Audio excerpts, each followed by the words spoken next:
So Amir got bombarded with a lot of brand new information about Hassan and about his own life. Let's see how he's gonna handle all of that. Before we start reading, please like this video to motivate me on my reading journey. Chapter 18. The sun had almost set and left the sky swathed in smothers of purple and red. I walked down the busy, narrow street that led away from Rahim Khan's building. The street was a noisy lane in a maze of alleyways choked with pedestrians, bicycles, and rickshaws. Billboards hung at its corners, advertising Coca-Cola and cigarettes. Lollywood movie posters displayed sultry actresses dancing with handsome, brown-skinned men in fields of marigolds. I walked into a smoky little samovar house and ordered a cup of tea. I tilted back on the folding chair's rear legs and rubbed my face. That feeling of sliding toward a fall was fading, but in its stead, I felt like a man who awakens in his own house and finds all the furniture rearranged, so that every familiar nook and cranny looks foreign now, disoriented. He has to reevaluate his surroundings, reorient himself. How could I have been so blind? The signs had been there for me to see all along. They came flying back at me now. Baba hiring Dr. Kumar to fix Hassan's hair lip. Baba never missing Hassan's birthday. I remembered the day we were planting tulips, when I had asked Baba if we had ever considered getting new servants. Hassan's not going anywhere, he'd barked. He's staying right here with us, where he belongs. This is his home and we're his family. He had wept when Ali announced he and Hassan were leaving us. The waiter placed a teacup on the table before me. Where the table's legs crossed like an X, there was a ring of brass balls, each walnut-sized. One of the balls had come unscrewed. I stooped and tightened it. I wished I could fix my own life as easily. I took a gulp of the blackest tea I'd had in years and tried to think of Soraya, of the general and Khala Jamila, of the novel that needed finishing. I tried to watch the traffic bolting by on the street, the people milling in and out of the little sweet shops. Tried to listen to the Qawwali music playing on the transistor radio at the next table. Anything. But I kept seeing Baba on the night of my graduation, sitting in the Ford he'd just given me, smelling of beer and saying, "I wish Hassan had been with us today." How could he have lied to me all those years? To Hassan. He had sat me on his lap when I was little, looked me straight in the eyes and said, "There is only one sin, and that is theft. When you tell a lie, you steal someone's right to the truth." Hadn't he said those words to me? And now, 15 years after I'd buried him, I was learning that Baba had been a thief. And a thief of the worst kind, because the things he'd stolen had been sacred. From me, the right to know I had a brother. From Hassan, his identity. And from Ali, his honor, his nang, his namus. The questions kept coming at me. How had Baba brought himself to look Ali in the eye? How had Ali lived in that house, day in and day out, knowing he had been dishonored by his master in the single worst way an Afghan man can be dishonored? And how was I going to reconcile this new image of Baba with the one that had been imprinted on my mind for so long? That of him in his old brown suit, hobbling up the Tahiri's driveway to ask for Soraya's hand. Here's another cliche my creative writing teacher would have scoffed at. Like father, like son. But it was true, wasn't it? As it turned out, Baba and I were more alike than I'd ever known. We had both betrayed the people who would have given their lives for us. And with that came the realization that Rahim Khan had summoned me here to atone not just for my sins, but for Baba's too. Rahim Khan said I'd always been too hard on myself. And I wondered. True, I hadn't made Ali step on that landmine, and I hadn't brought the Taliban to the house to shoot Hassan. But I had driven Hassan and Ali out of the house. Was it too far-fetched to imagine that things might have turned out differently if I hadn't? Maybe Baba would have brought them along to America. Maybe Hassan would have had a home of his own now, a job, a family, a life in a country where no one cared that he was a Hazara, where most people didn't even know what a Hazara was. Maybe not, but maybe so. "I can't go to Kabul," I had said to Rahim Khan. "I have a wife in America, a home, a career, and a family." But how could I back up and go back home when my actions may have cost Hassan a chance at those very same things? I wished Rahim Khan hadn't called me. I wish he had let me live on in my oblivion. But he had called me, and what Rahim Khan revealed to me changed things, made me see how my entire life, long before the winter of 1975, dating back to when that singing Hazara woman was still nursing me, had been a cycle of lies, betrayals, and secrets. There is a way to be good again, he'd said. A way to end the cycle, with a little boy, an orphan, Hassan's son, somewhere in Kabul. On the rickshaw ride back to Rahim Khan's apartment, I remembered Baba saying that my problem was that someone had always done my fighting for me. I was 38 now, my hair was receding and streaked with grey, and lately I traced little crow's feet etched around the corners of my eyes. I was older now, but maybe not yet too old to start doing my own fighting. Baba had lied about a lot of things as it turned out, but he hadn't lied about that. I looked at the round face in the Polaroid again, the way the sun fell on it. My brother's face. Hassan had loved me once, loved me in a way that no one ever had or never would again. He was gone now, but a little part of him lived on. It was in Kabul, waiting. I found Rahim Khan praying namaz in a corner of the room. He was just a dark silhouette bowing eastward against the blood-red sky. I waited for him to finish.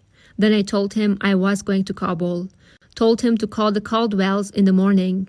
"I'll pray for you, Amir Jan," he said. Chapter 19. Again the car sickness. But the time we drove past the bullet-riddled sign that read, "The Khaybar Pass welcomes you," my mouth had begun to water. Something inside my stomach churned and twisted. Farid, my driver, threw me a cold glance. There was no empathy in his eyes. "Can we roll down the window?" I asked. He lit a cigarette and tucked in between the remaining 2 fingers of his left hand, the one resting on the steering wheel. Keeping his black eyes on the road, he stooped forward, picked up the screwdriver laying between his feet, and handed it to me. I stuck it in the small hole in the door where the handle belonged and turned it to roll down my window. Farid gave me another dismissive look, this one with a hint of barely suppressed animosity, and went back to smoking his cigarette. He hadn't said more than a dozen words since we departed from Jamrud Fort.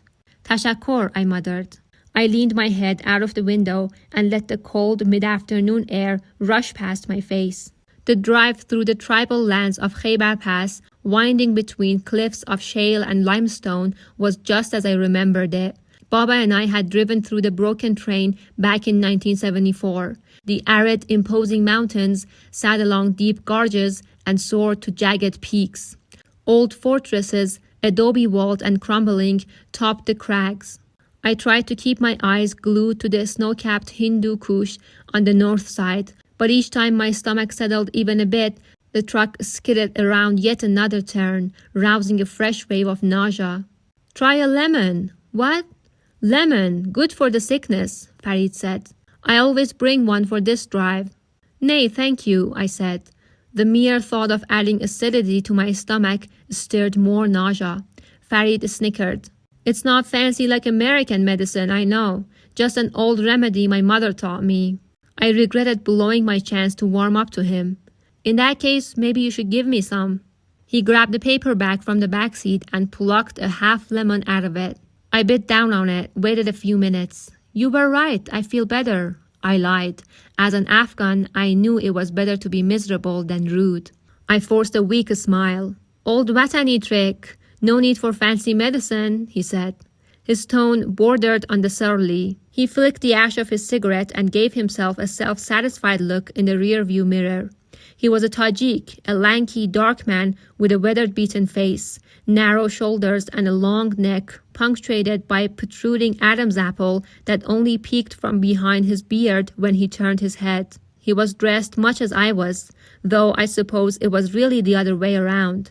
A rough woven wool blanket wrapped over a grey pirhantumban and a vest. On his head, he wore a brown pakol, tilted slightly to one side, like the Tajik hero Ahmad Shah Massoud, referred to by Tajiks as the Lion of Panjshir. It was Rahim Khan who had introduced me to Farid in Peshawar. He told me Farid was 29, though he had the wary, lined face of a man 20 years older. He was born in Mazar-e-Sharif and lived there until his father moved his family to Jalalabad when Farid was 10. At 14, he and his father had joined the jihad against the Shoravi. They had fought in the Panjshir Valley for 2 years until the helicopter gunfire had torn the old man to pieces. Farid had 2 wives and 5 children. He used to have 7, Rahim Khan said with a rueful look, but he'd lost his 2 youngest girls a few years earlier in a landmine blast just outside Jalalabad. The same explosion that had severed toes from his feet and 3 fingers from his left hand. After that, he had moved his wives and children to Peshawar. Checkpoint, Farid grumbled. I slumped a little in my seat, arms folded across my chest, forgetting for a moment about the nausea. But I needn't have worried. 2 Pakistani militia approached our dilapidated land cruiser, took a cursory glance inside and waved us on. Farid was first on the list of preparations Rahim Khan and I made, a list that included exchanging dollars for Kaldar and Afghani bills, my garments and pakol. Ironically, I'd never worn either when I'd actually lived in Afghanistan. The Polaroid of Hassan and Sohrab, and finally, perhaps the most important item, an artificial beard, black and chest length, Sharia-friendly, or at least the Taliban version of Sharia. Rahim Khan knew of a fellow in Peshawar who specialized in weaving them, sometimes for Western journalists who covered the war.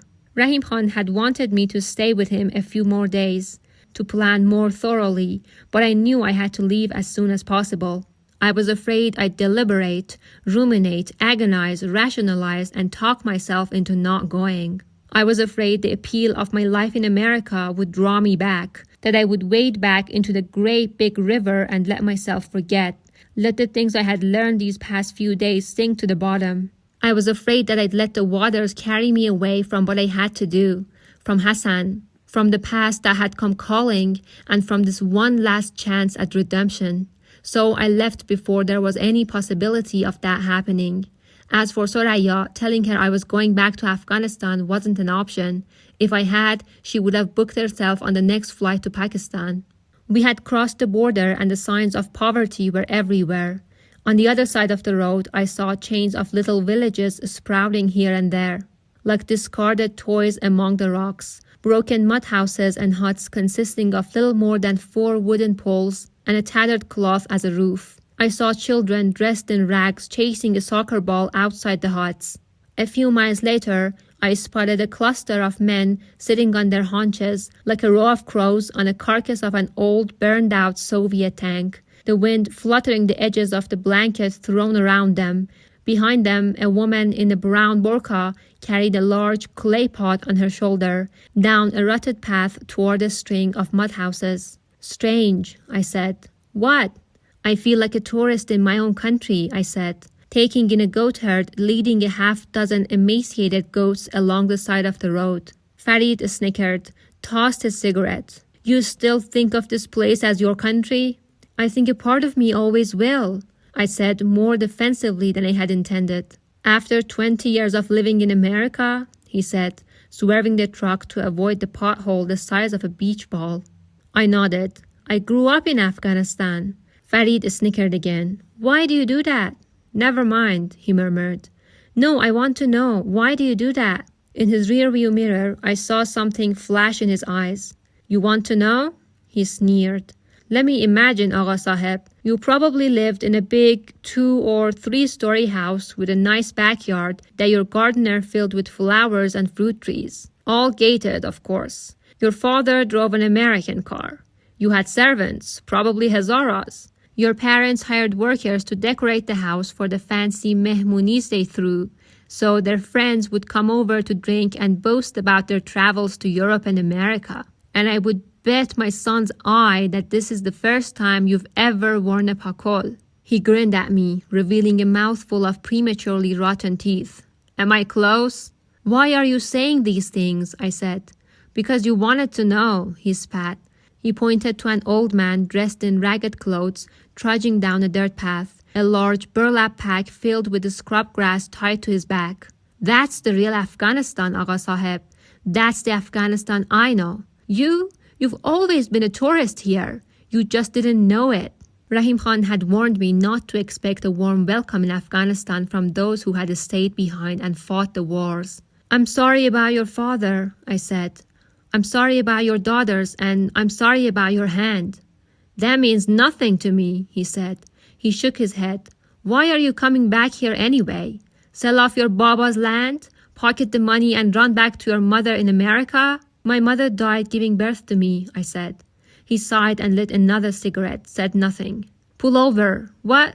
Pull over, goddammit, I said. I'm going to be sick. I tumbled out of the truck as it was coming to a rest on the gravel alongside the road. By late afternoon, the terrain had changed from one of sun-beaten peaks and barren cliffs to a green, more rural landscape. The main pass had descended from Landi Kotal through Shinwari territory to Landi Khana. We'd entered Afghanistan at Torkham. Pine trees flanked the roads, fewer than I remembered and many of them bare, but it was good to see trees again after the arduous drive through the Khaybar Pass. We were getting closer to Jalalabad, where Farid had a brother who would take us in for the night. The sun hadn't quite set when we drove into Jalalabad, capital of the state of Nangarhar, a city once renowned for its fruit and warm climate. Farid drove past the buildings and stone houses of the city's central district. There weren't as many palm trees there as I remembered, and some of the homes had been reduced to roofless walls and piles of twisted clay. Farid turned onto a narrow unpaved road and parked the Land Cruiser along a dried-up gutter. I slid out of the truck, stretched, and took a deep breath. In the old days, the winds swept through the irrigated plains around Jalalabad, where farmers grew sugar canes and impregnated the city's air with a sweet scent. I closed my eyes and searched for the sweetness. I didn't find it. Let's go, Farid said impatiently. We walked up the dirt road past a few leafless poplars along a row of broken mud walls. Farid led me to a dilapidated one-story house and knocked on the wood plank door. A young woman with ocean green eyes and a white scarf draped around her face peeked out. She saw me first, flinched, spotted Farid, and her eyes lit up. Salam alaikum, Kaka Farid. Salam Maryam Jan, Farid replied and gave her something he'd denied me all day, a warm smile. He planted a kiss on the top of her head. The young woman stepped out of the way, eyeing me a little apprehensively as I followed Farid into the small house. The adobe ceiling was low, the dirt walls entirely bare, and the only light came from a pair of lanterns set on the corner. We took off our shoes and stepped in the straw mat that covered the floor. Along one of the walls sat 3 young boys, cross-legged, on a mattress covered with a blanket with shredded borders. A tall, bearded man with broad shoulders stood up to greet us. Farid and he hugged and kissed on the cheek. Farid introduced him to me as Waheed, his older brother. He's from America, he said to Waheed, flicking his thumb toward me. He left us alone and went to greet the boys. Waheed sat me against the wall across from the boys, who had ambushed Farid and climbed his shoulders. Despite my protests, Waheed ordered one of the boys to fetch another blanket so I'd be more comfortable on the floor, and asked Maryam to bring me some tea. He asked about the ride from Peshawar, the drive over the Khaybar Pass. I hope you didn't come across any dosts, he said. The Khaybar Pass was as famous for its terrain as for the bandits who used that terrain to rob travelers. Before I could answer, he winked and said in a loud voice, Of course, no dost would waste his time on a car as ugly as my brother's. Farid wrestled the smallest of the 3 boys to the floor and tickled him on the ribs with his good hand. The kid giggled and kicked. At least I have a car, Farid panted. How's your donkey these days? My donkey is a better ride than your car. Khar khara mishnasa, Farid shot back. Takes a donkey to know a donkey. They all laughed and I joined in. I heard female voices from the adjoining room. I could see half of the room from where I sat. Maryam and an older woman wearing a brown hijab, presumably her mother, were speaking in low voices and pouring tea from a kettle into a pot. So, what do you do in America, Amir Agha? Waheed asked. I'm a writer, I said. I thought I heard Farid chuckle at that. A writer? Waheed said, clearly impressed. Do you write about Afghanistan? Well, I have, but not currently, I said. My last novel, A Season for Ashes, had been about a university professor who joins a clan of gypsies after he finds his wife in bed with one of his students. It wasn't a bad book. Some reviewers had called it a good book, and one had even used the word riveting. But suddenly I was embarrassed by it. I hoped Waheed wouldn't ask what it was about. Maybe you should write about Afghanistan again, Waheed said. Tell the rest of the world what the Taliban are doing to our country. Well, I'm not quite that kind of writer. Oh, Waheed said, nodding and blushing a bit. You know best, of course. It's not for me to suggest. Just then, Mariam and the other woman came into the room with a pair of cups and a teapot on a small platter. I stood up in respect, pressed my hand to my chest and bowed my head. Salam alaikum, I said. The woman, who had now wrapped her hijab to conceal her lower face, bowed her head too. Salam, she replied in a barely audible voice. We never made eye contact. She poured the tea while I stood. The woman placed the steaming cup of tea before me and exited the room. Her bare feet making no sound at all as she disappeared. I sat down and sipped the strong black tea. Waheed finally broke the uneasy silence that followed. So, what brings you back to Afghanistan? What brings them all back to Afghanistan, dear brother, Farid said, speaking to Waheed but fixing me with a contemptuous gaze. Bas, Waheed snapped. It's always the same thing, Farid said. Sell this land, sell that house, collect the money, and run away like a mouse. Go back to America, spend the money on a family vacation to Mexico. Farid, Waheed roared. His children and even Farid flinched. Have you forgotten your manners? This is my house. Amir Agha is my guest tonight, and I will not allow you to dishonor me like this. Farid opened his mouth, almost said something, reconsidered and said nothing. He slumped against the wall, muttered something under his breath, and crossed his mutilated foot over the good one. His accusing eyes never left me. Forgive us, Amir Agha, Waheed said. Since childhood, my brother's mouth has been 2 steps ahead of his head. It's my fault, really, I said, trying to smile under Farid's intense gaze. I am not offended. I should have explained to him my business here in Afghanistan. I'm not here to sell property. I'm going to Kabul to find a boy. A boy, Waheed repeated. Yes. I fished the Polaroid from the pocket of my shirt. Seeing Hassan's picture again tore the fresh scab off his death. I had to turn my eyes away from it. I handed it to Waheed. He studied the photo, looked from me to the photo and asked again, This boy? I nodded. This Hazara boy? Yes. What does he mean to you? His father meant a lot to me. He's the man in the photo. He's dead now. Waheed blinked. He was a friend of yours? My instinct was to say yes, as if on some deep level, I too wanted to protect Baba's secret. But there had been enough lies already. He was my half-brother, I swallowed, added, my illegitimate half-brother. I turned the teacup, toyed with the handle. I didn't mean to pry. You're not prying, I said. What will you do with him? Take him back to Peshawar. There are people there who will take care of him. Waheed handed the photo back and rested his thick hand on my shoulder. You're an honorable man, Amir Agha, a true Afghan. I cringed inside. I am proud to have you in our home tonight, Waheed said. I thanked him and chanced a glance over to Farid. He was looking down now, playing with the frayed edges of the straw mat. A short while later, Mariam and her mother brought 2 steaming bowls of vegetable shorba and 2 loaves of bread. I'm sorry we can't offer you meat, Waheed said. Only the Taliban can afford meat now. This looks wonderful, I said.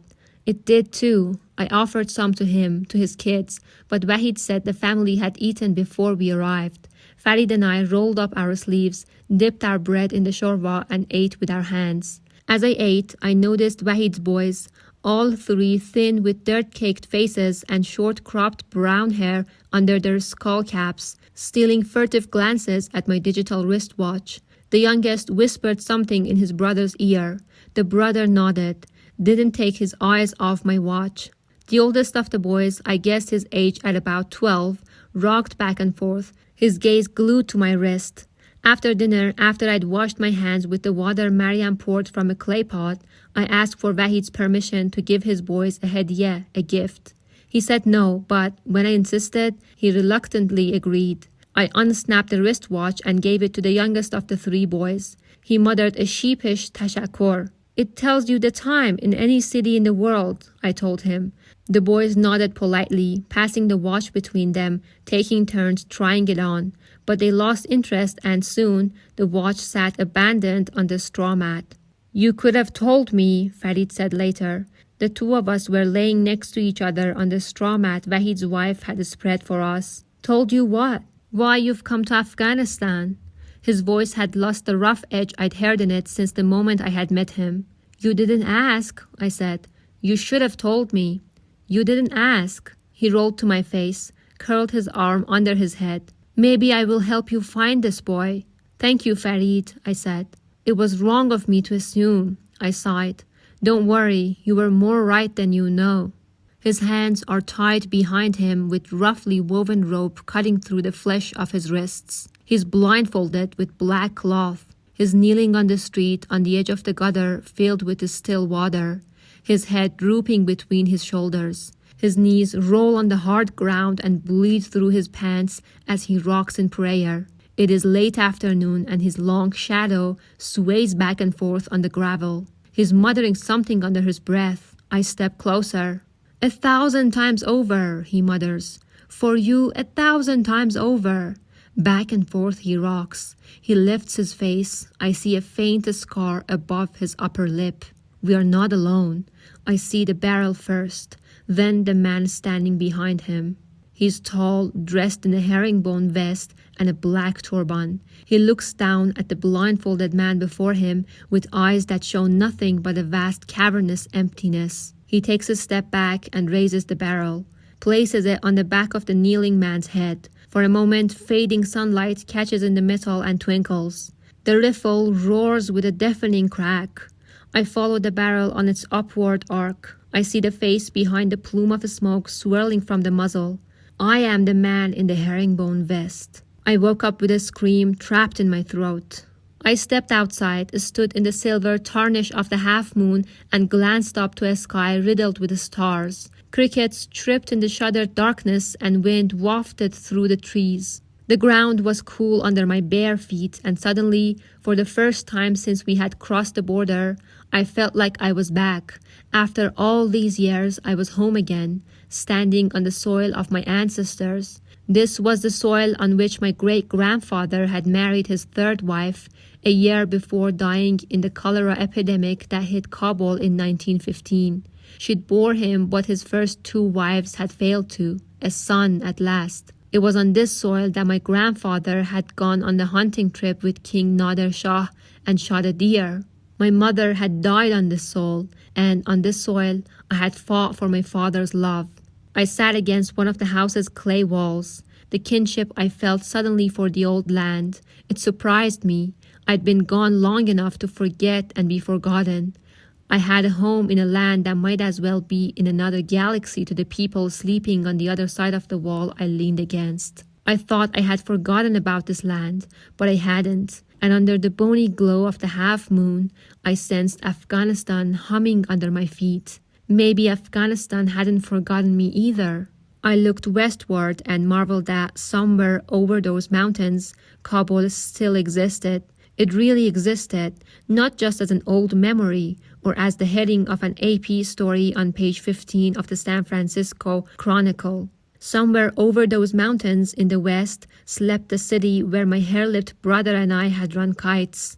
Somewhere over there, the blindfolded man from my dream had died a needless death. Once over those mountains, I had made a choice, and now, a quarter of a century later, that choice had landed me right back on the soil. I was about to go back inside when I heard voices coming from the house. I recognized one as Waheed's. "Nothing left for the children. We're hungry, but we're not savages. He's a guest. What was I supposed to do?" he said in a strained voice. "To find something tomorrow," she sounded near tears. "What do I feed?" I tiptoed away. I understood now why the boys hadn't shown any interest in the watch. They hadn't been staring at my watch at all. They'd been staring at my food. We said our goodbyes early the next morning. Just before I climbed into the Land Cruiser, I thanked Waheed for his hospitality. He pointed to the little house behind him. "This is your home," he said. His 3 sons were standing in the doorway watching us. The little one was wearing the watch. It dangled around his twiggy wrist. I glanced in the side view mirror as we pulled away. Waheed stood surrounded by his boys in a cloud of dust whipped up by the truck. It occurred to me that, in a different world, those boys wouldn't have been too hungry to chase after the car. Earlier that morning, when I was certain no one was looking, I did something I had done 26 years earlier. I planted a fistful of crumpled money under a mattress. Chapter 20. Khalid had warned me. He had. But as it turned out, he had wasted his breath. We were driving down a cratered road that winds from Jalalabad to Kabul. The last time I traveled that road was in the tarpaulin-covered truck going the other way. Baba had nearly gotten himself shot by a singing, stoned Rusi officer. Baba had made me so mad that night, so scared, and ultimately so proud. The trek between Kabul and Jalalabad, a bone-jarring ride down a teetering pass, snaking through the rocks, had become a relic now, a relic of 2 wars. 20 years earlier, I had seen some of the first war with my own eyes. Grim reminders of it were strewn along the road. Burned carcasses of old Soviet tanks, overturned military trucks gone to rust, a crushed Russian jeep that had plunged over the mountainside. The second war I had watched on my TV screen, and now I was seeing it through Farid's eyes. Swerving effortlessly around potholes in the middle of the broken road, Farid was a man in his element. He had become much chattier since our overnight stay at Waheed's house. He had me sit in the passenger seat and looked at me when he spoke. He even smiled once or twice. Maneuvering the steering wheel with his mangled hand, he pointed to a mud hut village along the way where he'd known people years before. Most of those people, he said, were either dead or in the refugee camps in Pakistan. And sometimes the dead are luckier, he said. He pointed to a crumbled, charred remains of a tiny village. It was just tufts of blackened, roofless walls now. I saw a dog sleeping along one of the walls. I had a friend there once, Farid said. He was a very good bicycle repairman. He played the tabla well too. The Taliban killed him and his family and burned the village. We drove past the burned village, and the dog didn't move. In the old days, the drive from Jalalabad to Kabul took 2 hours, maybe a little more. It took Farid and me over 4 hours to reach Kabul. And when we did, Farid warned me just after we passed the Mahipar Dam. Kabul is not the way you remember it, he said. So I hear. Farid gave me a look that said hearing is not as same as seeing. And he was right, because when Kabul finally did unroll before us, I was certain, absolutely certain, that he had taken a wrong turn somewhere. Farid must have seen some stupefied expression. Shuttling people back and forth to Kabul, he would have become familiar with that expression on the faces of those who hadn't seen Kabul for a long time. He patted me on the shoulder. "Welcome back," he said morosely. Rubble and beggars. Everywhere I looked, that was what I saw. I remembered beggars in the old days too. Baba always carried an extra handful of Afghani bills in his pocket just for them. I'd never seen him deny a peddler. Now, though, they squatted at every street corner, dressed in shredded bullwrap rags. Mud-caked hands held out for a coin, and the beggars were mostly children now, thin and grim-faced, some no older than 5 or 6. They sat in the laps of their burqa-clad mothers alongside gutters at busy street corners and chanted, "Bakhshish, bakhshish," and something else, something I hadn't noticed right away. Hardly any of them sat with an adult male. The wars had made fathers a rare commodity in Afghanistan. We were driving westbound toward the Kartaseh district on what I remembered as a major thoroughfare in the 70s, Jadeh-Meywand. Just north of us was the bone-dry Kabul River.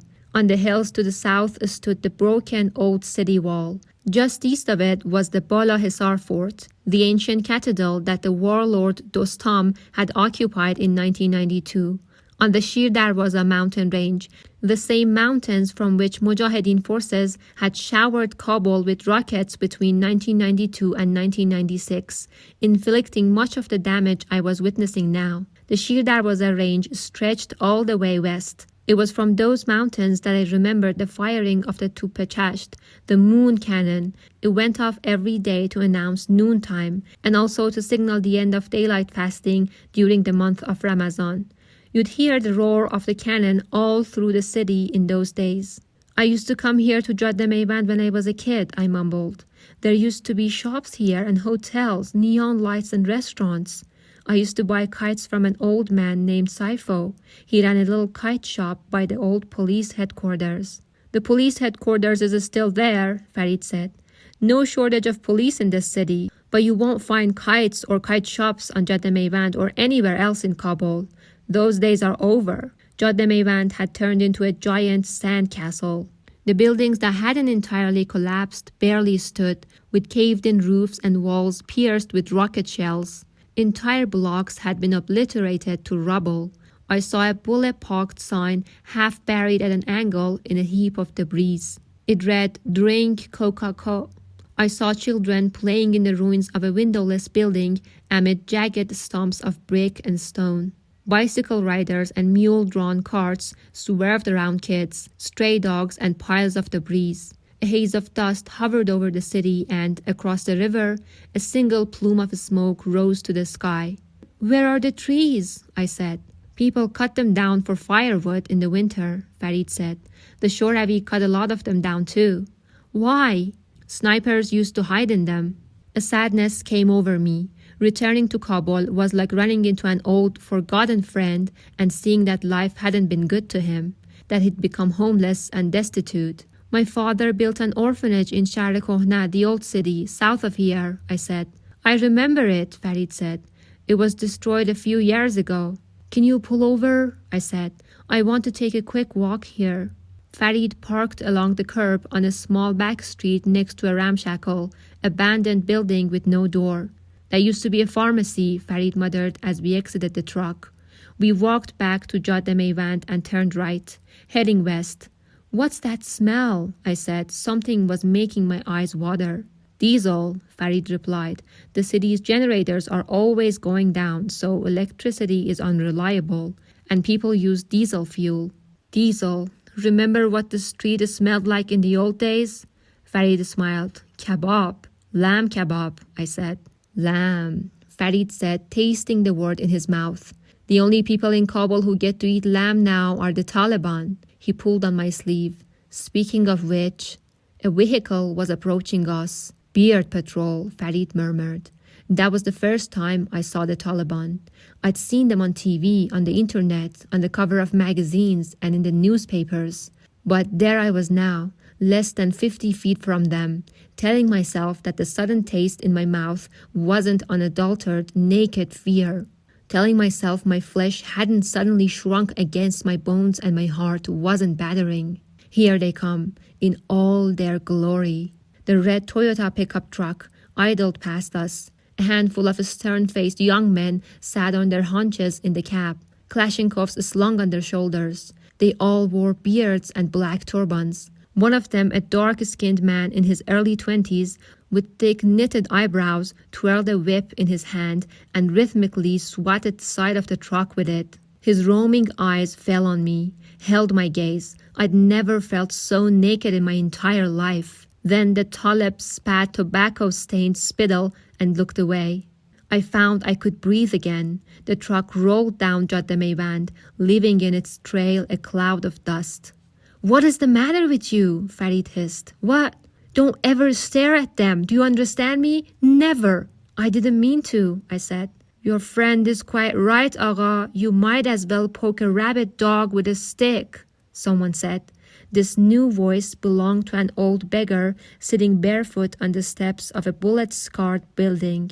He wore a threadbare chapon, worn to frayed shreds, and a dirt-crusted turban. His left eyelid drooped over an empty socket. With an arthritic hand, he pointed to the direction that the red truck had gone. "They drive around looking and hoping that someone would provoke them. Sooner or later, someone always obliges. Then the dogs feast and the day's boredom is broken at last, and everyone says Allahu Akbar. And on those days when no one offends, well, there's always random violence, isn't there? Keep your eyes on your feet when the Talibs are near," Farid said. "Your friend dispenses good advice," the old beggar chimed in. He barked a wet cough and spat in a soiled handkerchief. Forgive me, but could you spare a few Afghanis? He breathed. Bas, let's go, Farid said, pulling me by the arm.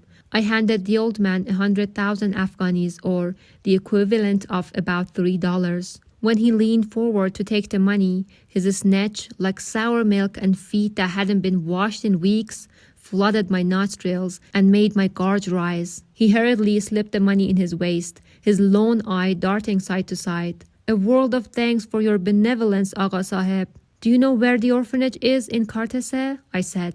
It's not hard to find, it's just west of Darul Aman Boulevard, he said. The children were moved from here to Kartese after the rockets hit the old orphanage, which is like saving someone from the lion's cage and throwing them in the tigers. Thank you, Agha, I said. I turned to go. That was your first time, nay? I'm sorry? The first time you saw a Talib. I said nothing. The old beggar nodded and smiled, revealed a handful of remaining teeth, all crooked and yellow. I remember the first time I saw them rolling into Kabul. What a joyous day it was, he said. An end to the killing. Bah bah. But like the poet says, how seamless seemed love, and then came trouble. A smile sprouted on my face. I know that ghazal, that's Hafiz. Yes, it is indeed, the old man replied. I should know. I used to teach it at the university. You did? The old man coughed. From 1958 to 1996, I taught Hafiz, Khayyam, Rumi, Bidel, Jami, Saadi. Once I was even a guest lecturer in Tehran. 1971 that was. I gave a lecture on the mystic Bidel. I remember how they all stood up and clapped, huh? He shook his head. But you saw those young men in the truck? What value do you think they see in Sufism? My mother taught at the university, I said. And what was her name? Sophia Akrami. His eyes managed to twinkle through the veil of cataracts. The desert weed lives on, but the flower of spring blooms and wilts. Such grace, such dignity, such a tragedy. You knew my mother? I asked, kneeling before the old man. Yes, indeed, the old beggar said. We used to sit and talk after class. The last time was on a rainy day just before final exams when we shared a marvelous slice of almond cake together. Almond cake with hot tea and honey. She was rather obviously pregnant by then and all the more beautiful for it. I will never forget what she said to me that day. What? Please tell me. Baba had always described my mother to me in broad strokes, like she was a great woman. But what I had always thirsted for were the details, the way her hair glinted in the sunlight, her favorite ice cream flavor, the songs she liked to hum. Did she bite her nails? Baba took his memories of her to the grave with him. Maybe speaking her name would have reminded him of his guilt, of what he had done soon after she had died. Or maybe his loss had been so great, his pain so deep he couldn't bear to talk about her. Maybe both. She said, I'm so afraid, and I said, why? And she said, because I'm so profoundly happy, Dr. Rasool. Happiness like this is frightening. I asked her why, and she said, they only let you be this happy if they're preparing to take something from you. And I said, hush up now, enough of this silliness. Farid took my arm. We should go, Amir Agha, he said softly. I snatched my arm away. What else? What else did she say? The old man's features softened. I wish I remembered for you, but I don't. Your mother passed away a long time ago and my memory is as shattered as these buildings. I am sorry. But even a small thing, anything at all. The old man smiled. I'll try to remember and that's a promise. Come back and find me. Thank you, I said. Thank you so much, and I meant it. Now I knew my mother had liked almond cake with honey and hot tea, that she'd once used the word profoundly, that she'd fretted about her happiness. I had just learned more about my mother from this old man on the street than I ever did from Baba. Walking back to the truck, neither of us commented about what most non-Afghans would have seen as an improbable coincidence, that a beggar on the street would have happened to know my mother, because we both knew that in Afghanistan, and particularly in Kabul, such absurdity was commonplace. Baba used to say, take two Afghans who've never met, put them in a room for 10 minutes and they'll figure out how they're related. We left the old man on the steps of that building. I meant to take him up on his offer. come back and see if he'd unearthed any more stories about my mother, but I never saw him again. We found a new orphanage in the northern part of Kartaseh along the banks of dried-up Kabul River. It was a flat barracks-style building with splintered walls and windows boarded with planks of wood. Farid told me on the way there that Kartaseh had been one of the most war-ravaged neighborhoods in Kabul, and as we stepped out of the truck, the evidence was overwhelming. The cratered streets were flanked by little more than ruins of shelled buildings and abandoned homes. We passed the rusted skeleton of an overturned car, a TV set with no screen half buried in rubble, a wall with the words Zindabad Taliban, long live the Taliban, sprayed in black. A short, thin, balding man with shaggy gray beard opened the door. He wore a ragged tweed jacket, a skull cap, and a pair of eyeglasses with one chipped lens resting on the tip of his nose. Behind the glasses, tiny eyes like black peas flitted from me to Farid. "Salam alaikum," he said. "Salam alaikum," I said. I showed him the Polaroid. "We're searching for this boy." He gave the photo a cursory glance. "I am sorry, I've never seen him." "You barely looked at the picture, my friend," Farid said. "Why not take a closer look?" "Lotfan," I added. "Please." The man behind the door took the picture, studied it, handed it back to me. "Nay, sorry. I know just about every single child in this institution, and that one doesn't look familiar. Now, if you'll permit me, I have work to do."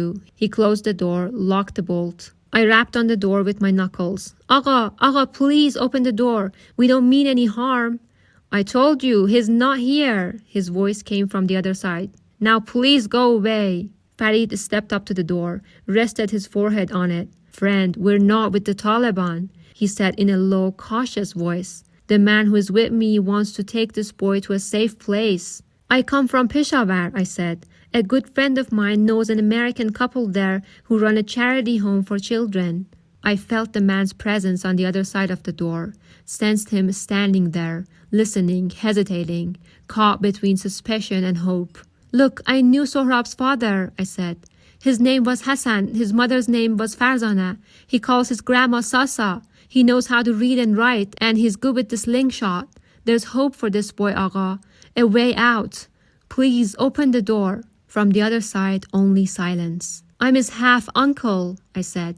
A moment passed, then a key rattled in the lock. The man's narrow face reappeared in the crack. He looked from me to Farid and back. "You were wrong about one thing." "What?" "He's great with the slingshot." I smiled. "He's inseparable from that thing. He tucks it in the waist of his pants everywhere he goes." The man who let us in introduced himself as Zaman, the director of the orphanage. "I'll take you to my office," he said. We followed him through dim, grimy hallways where barefoot children dressed in frayed sweaters ambled around. We walked past rooms with no floor covering but matted carpets and windows shuttered with sheets of plastic. Skeleton frames of steel beds, most with no mattresses, filled the rooms. "How many orphans live here?" Farid asked. "More than we have room for."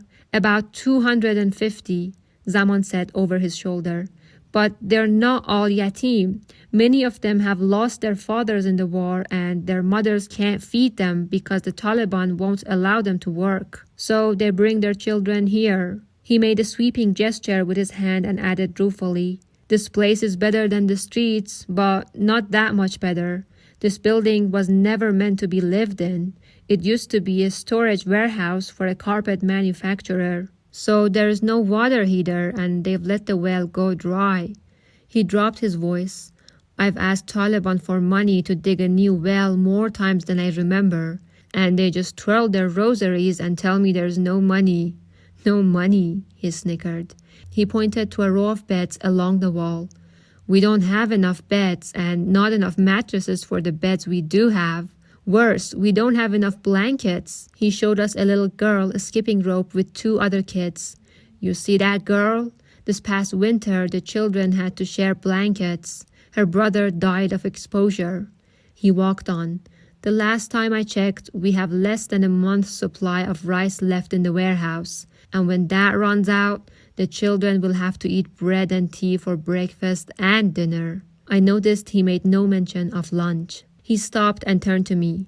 There's very little shelter here, almost no food, no clothes, no clean water. What I have in ample supply here is children who've lost their childhood. But the tragedy is that these are the lucky ones. We're filed beyond capacity, and every day I turn away mothers who bring their children. He took a step toward me. You say there is hope for Sohrab? I pray you don't lie, Agha, but you may well be too late. What do you mean? Zaman's eyes shifted. Follow me. What passed for director's office was 4 bare, cracked walls, a mat on the floor, a table, and 2 folding chairs. As Zaman and I sat down, I saw a grey rat poke its head from a burrow in the wall and flit across the room. I cringed when it sniffed at my shoes, then Zaman's, and scurried through the open door. What did you mean it may be too late? I said. Would you like some chai? I could make some. Nay, thank you. I'd rather we talk. Zaman tilted back in his chair and crossed his arm on his chest. What I have to tell you is not pleasant, not to mention that it may be very dangerous. For whom? You, me, and of course for Sohrab, if it's not too late already. I need to know, I said. He nodded. So you say, but first I want to ask you a question. How badly do you want to find your nephew?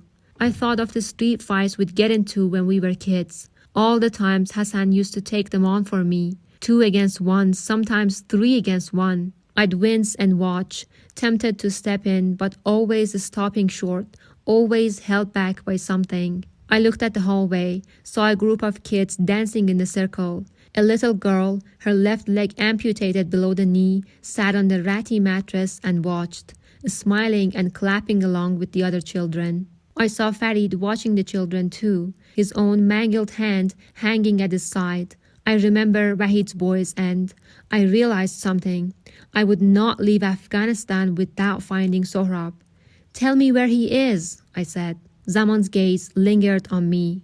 Then he nodded, picked up a pencil and twirled it between his fingers. Keep my name out of it. I promise. He tapped the table with the pencil.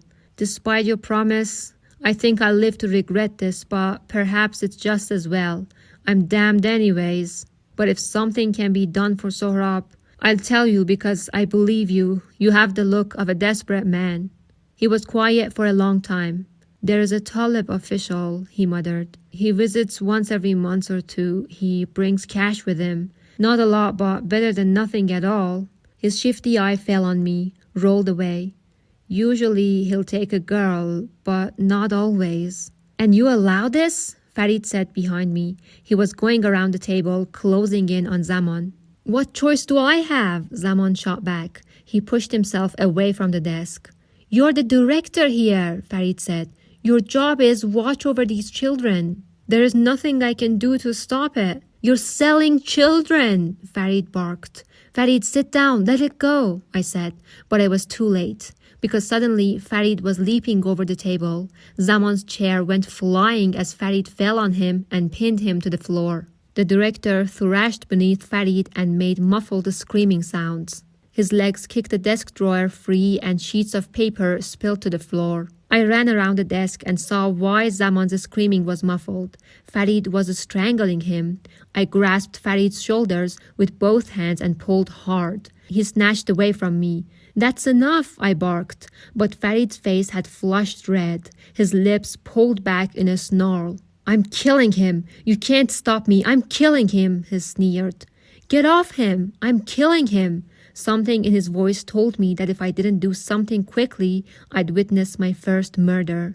The children are watching, Farid. They're watching, I said. His shoulder muscles tightened under my grip, and for a moment, I thought he'd keep squeezing Zaman's neck anyway. Then he turned around, saw the children. They were standing silently by the door, holding hands, some of them crying. I felt Farid's muscles slacken. He dropped his hands, rose to his feet. He looked down on Zaman and dropped a mouthful of spit on his face. Then he walked to the door and closed it.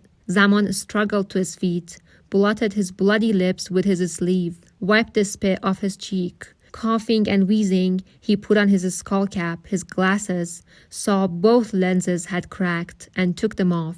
He buried his face in his hands. None of us said anything for a long time. He took Sohrab a month ago, Zaman finally croaked, hands still shielding his face. You call yourself a director? Farid said. Zaman dropped his hands. I haven't been paid in over 6 months. I'm broke because I've spent my life saving on this orphanage. Everything I ever owned or inherited, I sold to run this godforsaken place. You think I don't have a family in Pakistan and Iran? I could have run like everyone else, but I didn't. I stayed. I stayed because of them. He pointed to the door. If I deny him 1 child, he takes 10. So I let him take 1 and leave the judging to Allah. I swallow my pride and take his goddamn filthy, dirty money. Then I go to the bazaar and buy food for the children. Farid dropped his eyes. What happens to the children he takes? I asked. Zaman rubbed his eyes with his forefinger and thumb. Sometimes they come back. Who is he? How do we find him? I said. Go to Ghazi Stadium tomorrow. You'll see him at halftime. He'll be the one wearing black sunglasses. He picked up his broken glasses and turned them in his hand. I want you to go now. The children are frightened. He escorted us out. As the truck pulled away, I saw Zaman in the side view mirror, standing in a doorway, a group of children surrounding him, clutching the hem of his loose shirt. I saw he had put on his broken glasses. So Amir is going to have to get even closer to Taliban now, and I have no idea how he would be able to take Sohrab away from such people. Don't forget to like and subscribe for the next chapter.